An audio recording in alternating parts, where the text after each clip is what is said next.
তো আমি মাত্র কর্নারিং করলাম আবার, মানে আমার কাছে অস্থির লাগছে, মানে এত মজা পাইছি বলার বাইরে। সেই সেই মানে বাঘগুলো এত সুন্দর, সেই। তো আমি চলে আসছি, এই যে নতুন একটা রাস্তা হয়েছে, এই যে দেখেন এই নতুন রাস্তাটা, মানে নতুনই হয়েছে, কিছুদিন হয়েছে হয়তো। মানে এটা আমি এক্সপ্লোর করলাম, মানে আমার কাছে মনে হইতেছে যে ভালুকার মোটো জিপির ট্র্যাক এটা। মানে আমি ভিডিও করতেছি তো, তাই আর কি লিন করা যাচ্ছে না তেমন। আপনাদেরকে দেখাবো, মানে সেই একটা রাস্তা হয়েছে, মোটো জিপি ট্র্যাকের মতো মনে হইতেছে আর কি, মিনি মোটো জিপি ট্র্যাক বলা যায় আর কি। বলুন গাইস, আমরা এই ট্র্যাকটা দেখি আসলে কেমন, ট্র্যাকটা আসলে কেমন। হ্যাঁ, মানে কি বলবো, মানে আমি অস্থির লাগছে আমার কাছে, এত সুন্দর।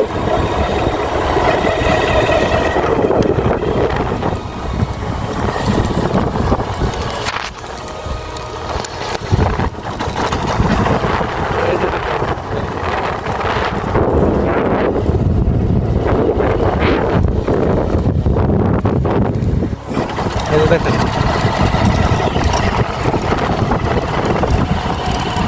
মানে আপনারা দেখবেন যে ট্র্যাকটা আসলে কিরকম।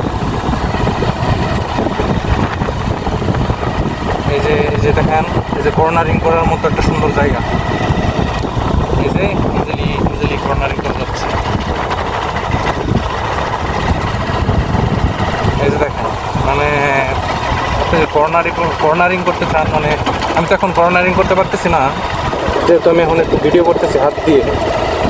তো আর কি, মানে বাঘগুলো দেখুন জাস্ট, অস্থির বাঘ। এই যে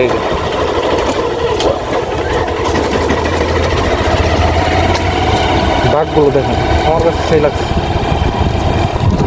এই যে মানে এই জায়গায় যদি আপনি কর্নারিং করেন তাহলে মানে ফিলিংসটা সেই। এই যে এখন তো আমি লিন হইতে পারতেছি না, বাট এর মজা আছে, ভালো মজা আছে, মানে সেই সেই। এই যে দেখেন সামনেও বাঘ, এই যে দেখেন এখান থেকে মানে লিন হইলে, মানে কর্নারিং করলে সেই মজা লাগে, সেই। আরও দেখায় আপনাদেরকে,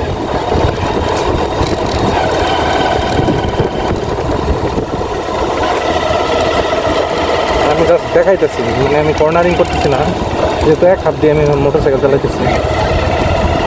মানে যে দেখেন জায়গায় জায়গায় টার্নিং, মানে জায়গায় জায়গায়।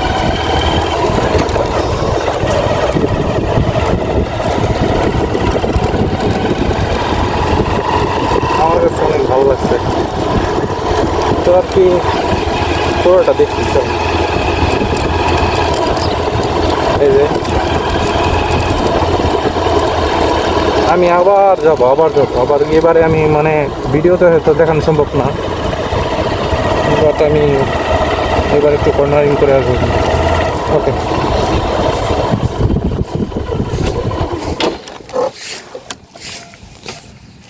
তো আমি মাত্র কর্নারিং করলাম আবার, মানে আমার কাছে অস্থির লাগছে, মানে এত মজা পাইছি বলার বাইরে। সেই সেই মানে বাঘগুলো এত সুন্দর, সেই।